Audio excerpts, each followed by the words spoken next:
Hey, it's Kurt. And it's Julia.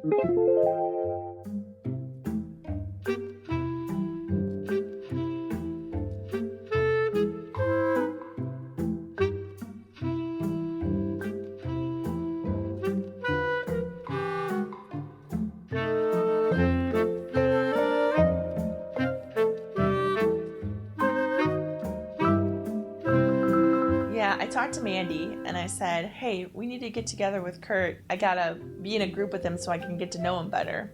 I didn't think that she was interested yet. I thought that at best, we were again maybe going to be establishing some type of a rapport and friendship, maybe working out in service. I didn't know that she was really interested in me. And she's like, okay, well, let's get a group today. Because it was a Sunday, I talked to her. And she's like, let's get a group together today and go on a hike. And I'm like, well, okay. I had gotten a call from Trevor on the answering machine. It said that there was going to be a hike planned at Holzinger. In order to get Kurt to come, she told her husband, Trevor, to call Kurt and ask him if he'll come. That I'm welcome to come, and then Trevor said, I probably won't be there though. And then he sounded kind of flustered or just kind of awkward when he was saying it. Like I think there might be something happening. And then Trevor proceeded to tell Kurt, well, I don't know if I'm going to really make it on the hike or not, but hopefully I'll see you. So it was like, what? I pulled up and then I saw Julia and I was like, oh my gosh, they're trying to set us up.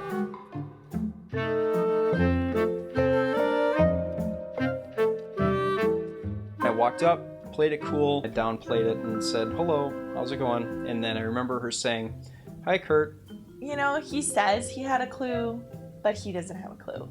The only time he said, oh, the clue was when we were at A&W and there was no other seat open except for the one next to me and you sat down next to me. I knew instantly that you liked me. And I'm like, but that doesn't make any sense. But I did think it was kind of awkward or interesting that she sat right next to me at A&W. But now thinking about it, I was always trying to avoid him. So maybe he did have, maybe he was right then.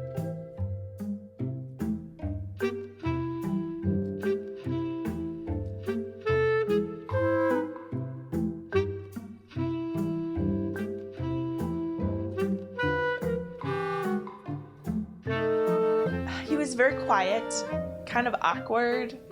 I think quietly confident she appeared. And all the conversations just never went anywhere.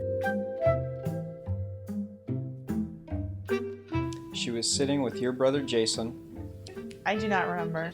We were in the left, near the front row in the Kingdom Hall on the left side. Kurt remembers a lot more than I do. She was sitting in front of me and came down to the Watchtower study. She somehow knew that I didn't have one. She turned and kind of looked at me in the corner of her eye, and then she turned again, and then she gave me her Watchtower. What are you gonna say if you guys get into a conversation? It was cold, and I said, well, it was quite a wake-up call then, huh? And then she said, yeah, it was kind of a wake-up call. And all I could think of is, what's up with his hair? But what I meant to say was, yeah, quite a climate change. It was like pouffanty. This is pouffant. It was never a flow of, talking and getting together. It was always awkward and weird and embarrassing.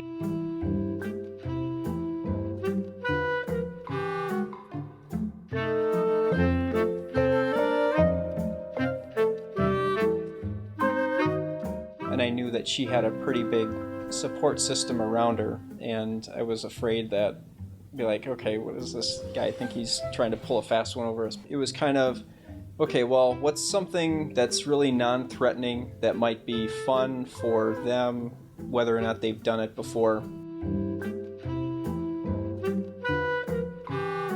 That day was very interesting. Yeah. It was kind of nerve-wracking. I was the first one there, and I was kind of climbing with other people because you guys hadn't shown up yet. I was all decked out in a tank top and shorts and kind of taking it really seriously, and then I think you guys all showed up with jeans, and I was like, oh, okay. All right. So the main thing is, as I remember, is Kurt and his clothing.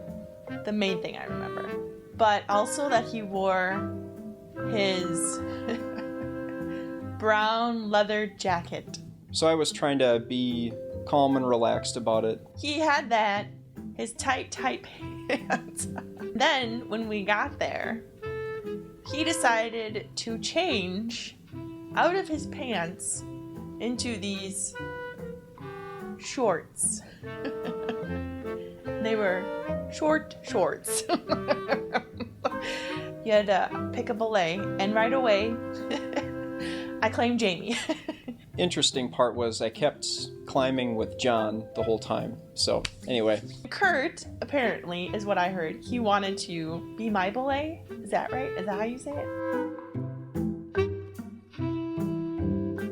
Because me and John had a feeling. We kind of talked about it.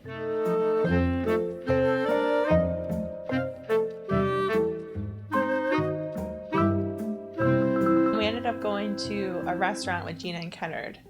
And then I remember it being very loud in there and not being able to hear anything or anyone. And the place was packed. If you guys remember, they had live music. And then we were so well set up at a long table with maybe two PV speakers facing right on top of us. While these old men sang Chris Isaak's Wicked Game. He wanted to sit next to me, but I made sure that I sat completely away from him.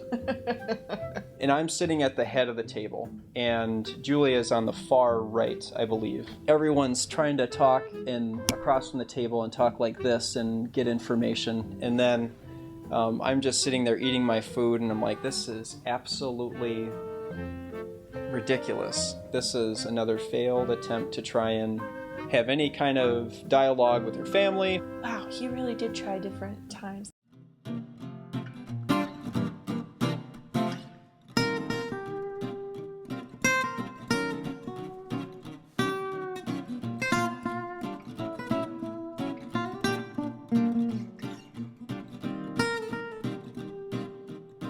It was after your graduation party.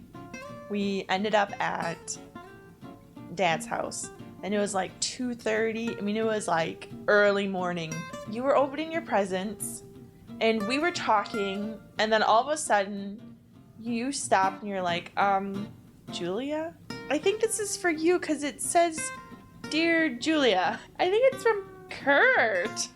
Like, what? No way. And then Jenny was like, wait, who's Kurt?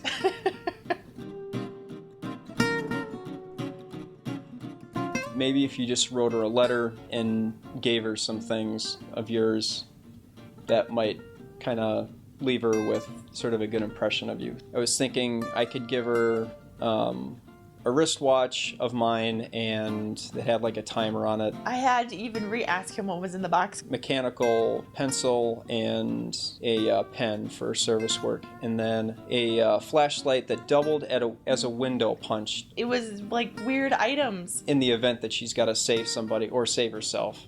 So. One was a pencil. One was I want to say a ring compass. G.I. Joe compass ring. One was a watch, which I thought was broken, but it actually was solar activated and pretty expensive, actually. He wrote the letter on like a map. So the content was basically, hi, this is Kurt. You are family orientated. I'm family orientated. I like and I see that you hang out with your nieces and nephews. So do I. We're very similar in a lot of ways.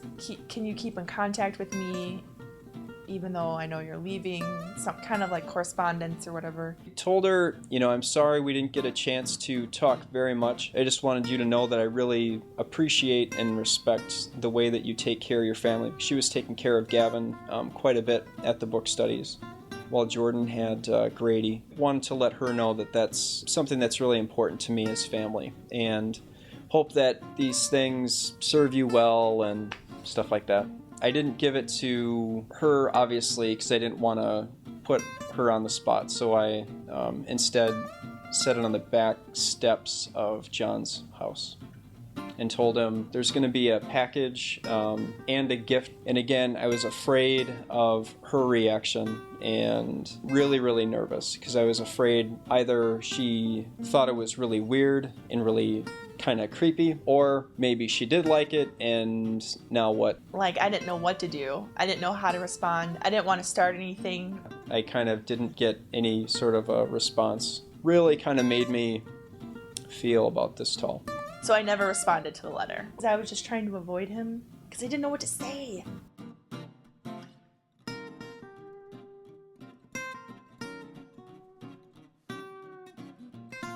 I don't remember this, but he says to me that he came up to me and said something about, did you receive the gift, or did you get something, or I don't know. I can't really remember. Walked over and said, sorry if I put you on the spot with the gifts or whatever, but I just said I'm glad I got to meet you, and take care and have a safe trip. I didn't want to, I don't know, maybe even give him some slight hope of anything, because I knew I wasn't going to come back to Minnesota. Julia came up quite often on my mind. It was sort of this frustration, what could you have done better, what could you have done differently?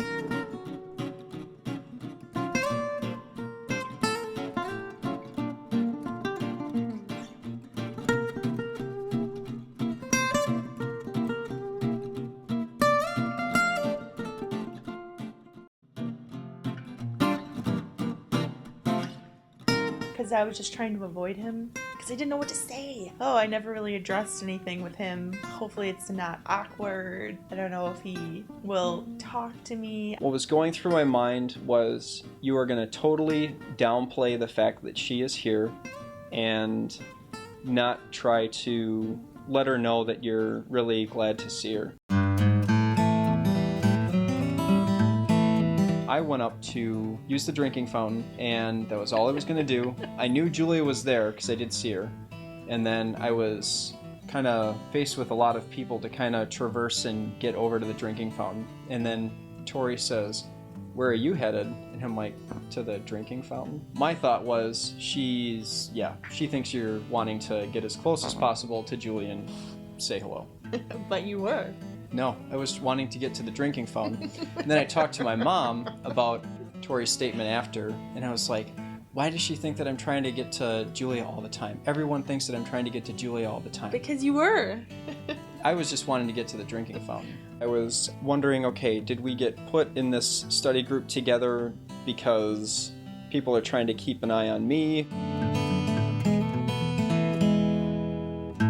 Jordan was, I think she was a little bit late to meeting. She came in with Grady. They sat right in front of me. Grady just kind of looked at me and then started smiling. He started saying, and I'm pretty sure this is what it sounded like anyway. It's him. And then Jordan's like, shh, shh, shh, shh. But at the time I was like, oh my gosh, everyone knows that I'm this weirdo, and even Grady knows it, so. And everyone was looking at me, and again, I think it was probably maybe all in my head. I think it's all in his head.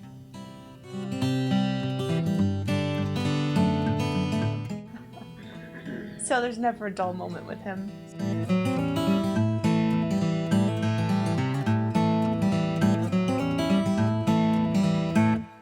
I was at family reunion down at LeCane Park. There's a bunch of family hanging out, I turn to my left and I look, and it's this guy walking by, and I was like, ooh, He was like in a Speedo, he was going swimming, so I was eyeing him up. It's like, you know, one of those moments where you start at the feet and then you go all the way up to the head and then you're like, oh my god, who is that? And I realized it was Kurt. So I was checking Kurt out.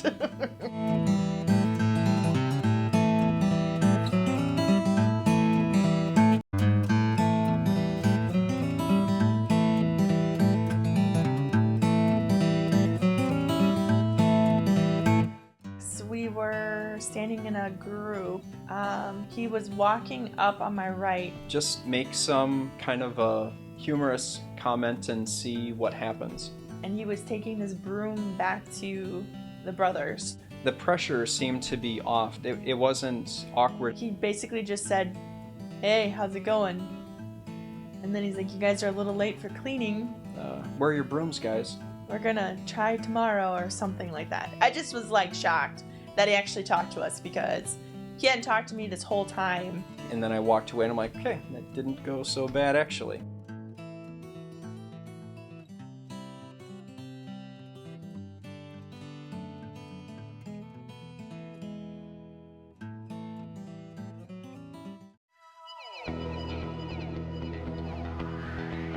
Definitely emotional support. I think my mom was happy that I was actually just kind of not being such an introvert. A lot less stress and pressure. My life is more secure now. It's not so up and down, even though I know Kurt's gonna be like, what? You're so up and down. But I'm actually a little bit more level emotionally, spiritually, financially, because I know someone else is gonna be there to help me out. So it's nice to have him around. There you go.